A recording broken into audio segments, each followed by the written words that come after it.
आज से 10 साल पहले मैं अपने मामा के यहाँ जैसलमेर गया।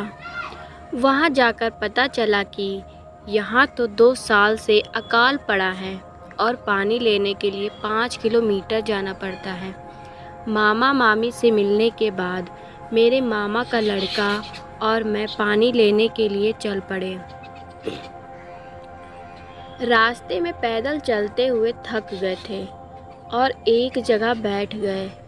तब उसने एक किस्सा सुनाया कि पिछले साल पानी की वजह से एक औरत का बच्चा रो रहा था और वो काफ़ी बीमार था। इसलिए वो पानी मांगने हमारे गांव में आई, लेकिन उसको किसी ने पानी नहीं दिया।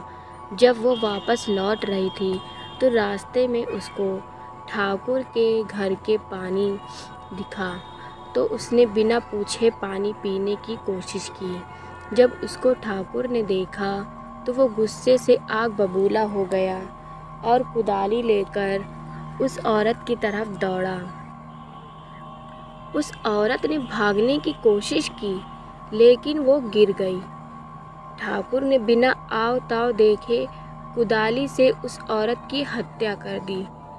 उसके एक दिन बाद उस बच्चे की माँ बिना पानी के मौत हो गई।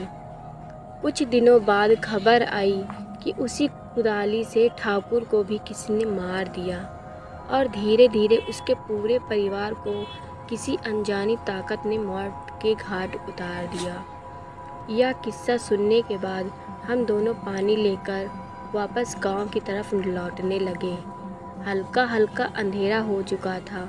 अचानक हमारे सामने एक बच्चा आया और पानी मांगने लगा, लेकिन इतनी दूर से पानी लाने के कारण हमने उसे मना कर दिया। घर पहुंचकर मैंने खाना खाया और पेड़ के नीचे पलंग पर सो गया।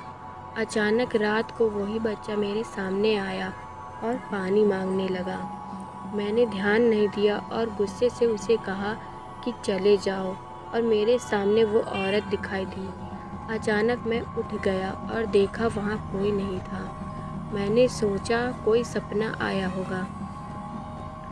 फिर रात को 2 बजे के आसपास मैं पेशाब करने के लिए खुले मैदान में गया और मुझे पानी शब्द सुने दिया। मैंने सोचा मामी होंगी। फिर मैं वापस पलंग की तरफ लौटा ही था कि अचानक फिर पानी शब्द सुनाई दिया।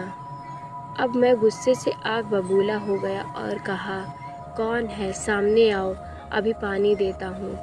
इतना कहते ही मेरे पीछे किसी के होने का अनुभव हुआ, तो मैंने पीछे मुड़कर देखा तो एक औरत कुदाली लेकर खड़ी थी।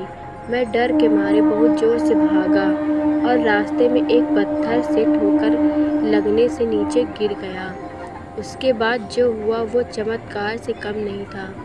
उस रात हल्के बादल थे और अचानक कुछ पानी की बूंदें उस औरत पर पड़ी और वो औरत गायब हो गई।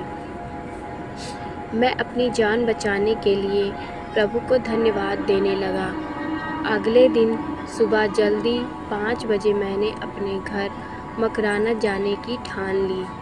मैं अपने मामा मामी को बिना बताए निकल पड़ा। स्टेशन पर पहुंचा और बैठे हुए मैंने देखा कि बच्चा रो रहा था। मैं घबरा गया, लेकिन वो औरत पास आई और पानी मांगने लगी। मेरे को पानी चाहिए था, लेकिन मैंने अपनी बोतल से उस औरत और बच्चे को पानी पिला दिया। उसके बाद रेल आ गई और मैं अपने घर पहुंच गया। उसके बाद से मैं हमेशा पानी अपने पास रखकर सोता हूँ।